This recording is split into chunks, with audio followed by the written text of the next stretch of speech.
Welcome back to Sam and Ham. This is Sam. And this is Ham. And guess what we're doing today? I think we're doing more fan or ban. You are right. We're going to go down more of this Tumblr and Twitter list that I found on the intronets.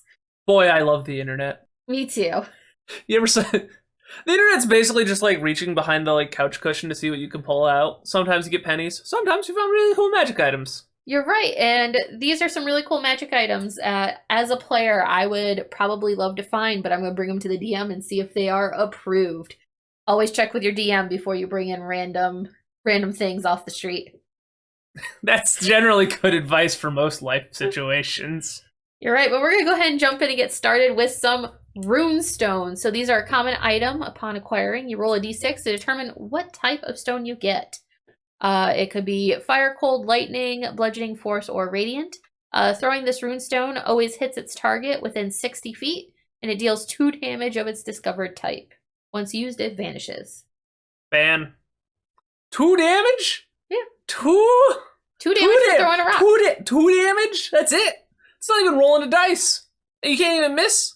That's a magic missile where you literally don't even roll the dice. I can literally go through my entire turn with this runestone and not roll the dice? That's the least fun magic item I can possibly think of. Also, I'm wasting my time by throwing an item for 2 damage. The only situation I can consider is if, oh, hey, look, there's this weird wooden thing over there that I need to light on fire. I'm going to throw this fiery runestone at it. No. Doesn't sound fun. Doesn't sound interesting. The art's really cool. Don't get me wrong. That's kind of neat. Maybe if this thing required an attack roll or rolled some damage dice, but as it sits, no, I'm offended at this dice, or at this item so far. Unfortunate. What if I tried to sell to you instead a subclass based off of an artificer that makes runes on rocks? Oh, that'd be fantastic, as long as I get to roll some dice. I'm really about rolling dice. Okay. Maybe a future episode we'll have a subclass to showcase to you guys about an artificer with runestones, because it sounds interesting. Can I call him the Rock Master? Please. The Boulder! Please. Next item.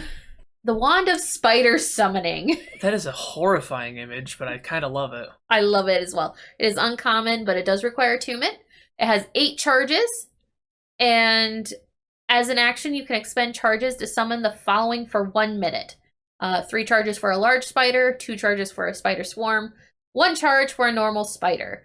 And it does the typical regains a d6 plus 1 charges per day if there's no charges. It apparently scuttles away as a spider if you roll a 1. I do like that flavor. Ban or ban? Ban. It doesn't take concentration to do any of these summons. So I can just summon a large spider, summon a large spider, summon a swarm of spiders. And it takes no concentration. Yeah, no, that's just a lot of summoning in one day for no concentration at all.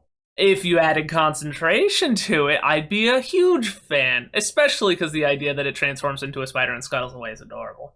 Even if you do lose your magic item for it. So I'm hearing fan as long as there's the consideration of concentration. Yes. If that was added, also I think it should just be the word giant spider, not large spider, but semantics. You know, I would be a fan with slight change. Unfortunately, our video format does not say fan or fan, but if you would probably need a few... No, it's fan or ban. Ban. Ban. All right.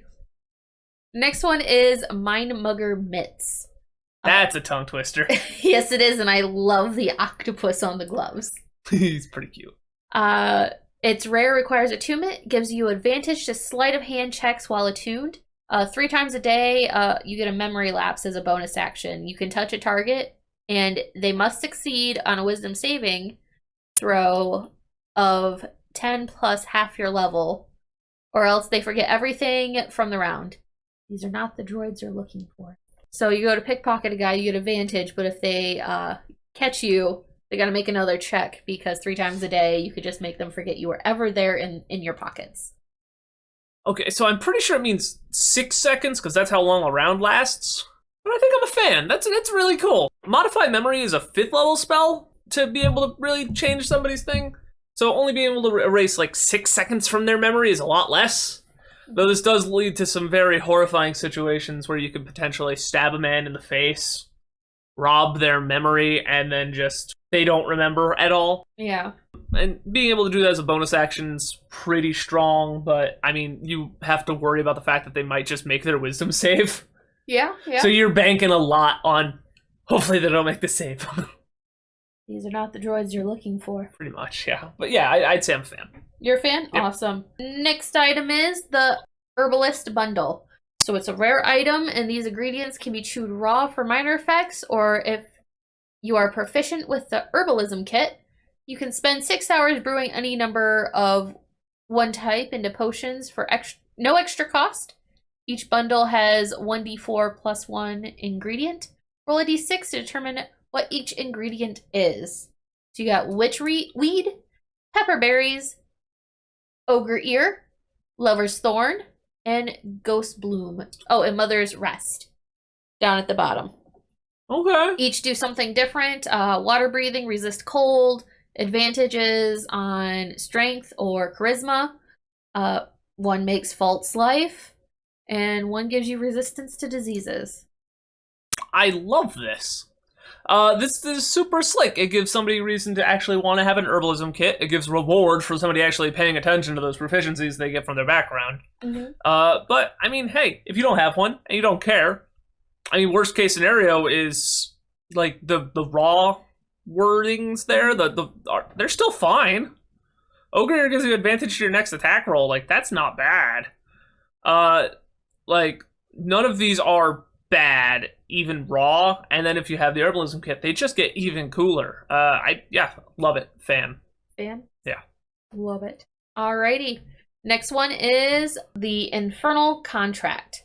So it's a legendary item. Once signed in blood, this contract is forever binding. Only a wish spell can erase the terms of the contract, and you can only have one contract at a time. There are 4 types. Contract number 1 is out of blood. You returned to the prime of your youth. Distribute 5 ability score points as you wish, no higher than 20. 2 is Contract of Riches. Gain 15,000.